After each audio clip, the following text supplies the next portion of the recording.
To doubt his courage is beyond foolish. To mess with him, the ultimate mistake.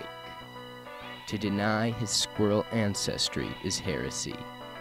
And to refute his drinking problem, just nonsense. He's got the moves, the style, and not an ounce of sanity.